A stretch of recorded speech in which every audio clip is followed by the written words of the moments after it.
On va maintenant explorer les rituels avec de l'air.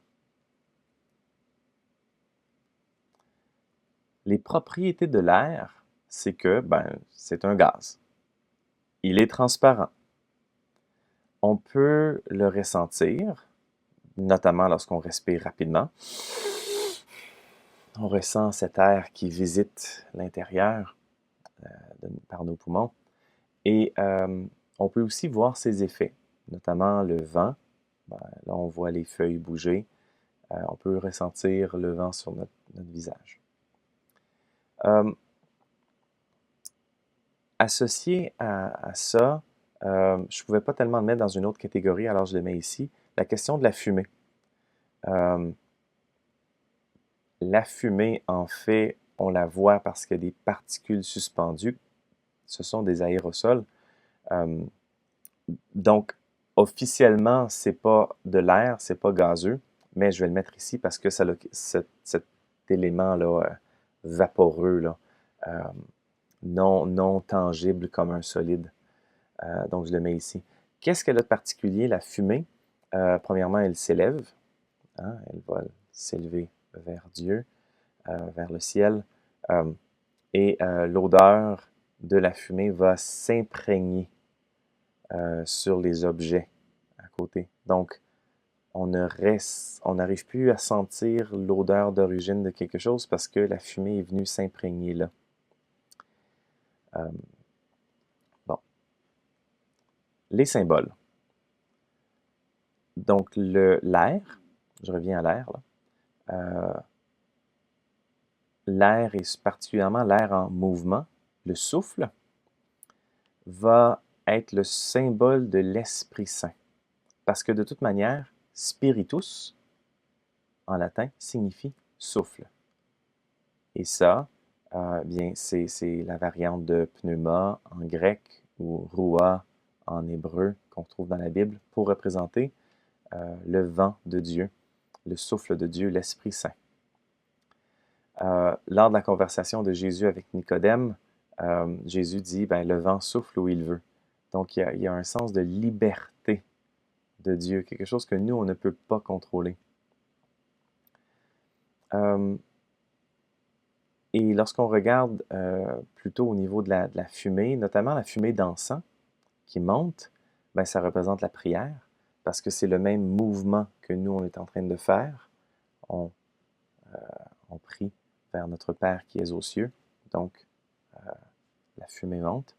Et aussi, il y a un aspect de purification. Hein? Ça efface les mauvaises odeurs. Donc, c'est la raison pour laquelle, par exemple, on va vouloir purifier l'autel ou d'autres objets. Donc, on va passer l'encensoir partout autour. Parfois, c'est pour donner aussi une purification autour sur cet espace-là. Donc, voilà les symboles. On explore ça ensemble. Donc, Jésus, physiquement, a soufflé. On a ça dans le récit de la résurrection dans Jean. Après cette parole, après que Jésus leur ait parlé, Jésus souffla sur eux et leur dit « Recevez l'Esprit Saint ». En fait, je vais vous avouer, je n'avais jamais pris conscience que Jésus avait physiquement soufflé sur ses disciples jusqu'à ce qu'à un moment donné, je fasse une petite pièce de théâtre mimée avec des jeunes. Et puis, on était en train de lire ça, puis là, tout d'un coup, celui qui faisait l'acteur de Jésus, vraiment là, a soufflé sur les disciples devant lui. C'est là que j'ai fait « Wow! » Il souffle vraiment, c'est son souffle. Et son souffle, recevez l'Esprit Saint. Voilà. Un autre exemple de souffle, de l'Esprit Saint, donc, qui souffle. Le jour de la Pentecôte, les disciples étaient tous ensemble dans le même lieu. Tout à coup, il vint du ciel un bruit comme celui d'un vent impétueux, et il remplit toute la maison où ils étaient assis, et ils furent tous remplis du Saint-Esprit. Donc, correspondance directe, la créature de l'air en mouvement, le vent, est le symbole idéal pour décrire l'Esprit Saint. Pas évident, par contre, de trouver comment l'air, qui est invisible et dans lequel on baigne tout le temps, joue un rôle dans nos célébrations. joue un rôle dans nos rituels chrétiens. Mais par contre, j'ai trouvé un signe qui est celui qui est fait lors de la messe chrismale. Donc ça, c'est généralement pendant la Semaine Sainte. Et puis on va accueillir les gens de toutes les églises d'un diocèse. Évidemment, des membres, quelques membres de chaque communauté. Et puis, on va bénir les huiles saintes. Et la manière de le faire, notamment, c'est en demandant la présence du Saint-Esprit. Et l'évêque va souffler sur chacune des huiles. Donc, vraiment, que l'Esprit Saint puisse venir infuser ces huiles-là. On a donc une présence du souffle, de l'air en mouvement, l'Esprit Saint. Chez les orthodoxes et les églises orientales, on a conservé ce geste-là de souffler lors du baptême des bébés et du baptême des catéchumènes. Et dans la prière qui est dite avant le geste, c'est, on va parler d'exsuffler, de souffler pour éloigner Satan et d'insuffler pour faire venir l'Esprit Saint. Donc là, le souffle est comme séparé en deux gestes, insuffler et exsuffler. Donc ça c'est encore présent là, du côté orthodoxe et oriental. Quelques mots sur l'encens. Dans la tradition biblique, l'encens est réservé à l'idée de la prière qui monte vers Dieu. C'est notre rôle de croyant qui va prendre ce symbole-là pour faire monter la prière vers Dieu.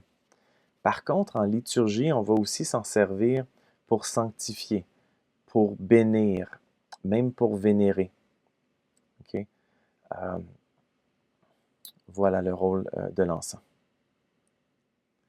Nous venons donc d'explorer un grand nombre de rituels religieux où on implique des éléments naturels.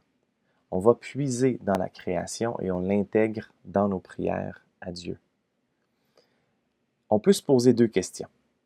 La première, c'est que est-ce que nos moments de prière, est-ce que notre vie de foi perdrait beaucoup de choses par ce contact, à faire des baptêmes sans eau, à la vigile pascale sans le feu, de ne plus avoir de l'eau bénite, et je pourrais continuer comme ça.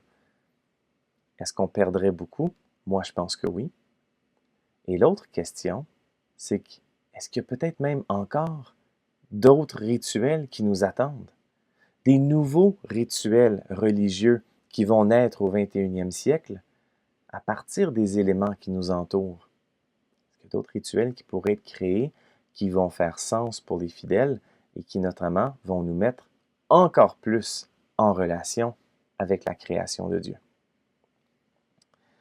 Un dernier mot sur les différentes sur les éléments. Et je les ai placés là avec un certain décalage. Il y a une raison. C'est qu'après vous avoir présenté tout ça, je me suis dit, OK, parmi l'ensemble des rituels pour chacun des éléments, feu, air, eau, sol, qu'est-ce que ça a tendance à représenter le plus? Et j'ai vu que le feu tient donc la place la plus importante parce que c'est le feu qui nous rappelle le plus souvent Dieu, sa lumière, son amour, l'espérance. Donc voilà, il est presque exclusivement associé à Dieu directement. Le deuxième, c'est l'air. C'est le Saint-Esprit, la liberté de Dieu qui vient comme un vent. Mais on s'en sert vraiment pas souvent. Et ensuite, l'eau, qui lui peut soit être une eau, je vais dire, régulière, normale, qui va porter le symbole de laver, de purifier, mais aussi qui peut être une eau bénite, qui ensuite va vivifier, sanctifier. Et finalement, le sol, qui lui n'est pas associé à Dieu. L'eau non plus. L'eau non plus n'est pas un symbole de Dieu. Le sol n'est pas un symbole de Dieu. Mais par contre, le sol va être le moyen par lequel Dieu pourvoit. Et c'est un rappel de l'humilité, la repentance. Et vous voyez, je me penche quand je dis ces mots-là. Donc, si je me penche, justement, le sol, les roches, c'est ce qu'il y a de plus lourd et qui se trouve en bas. L'eau va être par-dessus et le sol en dessous. Donc, l'eau, c'est le deuxième niveau. L'air va donc flotter par-dessus tout ça, c'est plus léger. Et déjà, avec l'air, on s'en sert comme symbole de Dieu. Et la flamme, elle veut toujours aller plus haut. Et c'est elle qui est le symbole choisi pour Dieu. Nous avons des éléments, nous avons un environnement qui, lorsqu'on le contemple, nous rapproche de Dieu, nous rapproche de sa providence, nous rapproche de sa sagesse. Et ça, on le voit même dans nos rituels.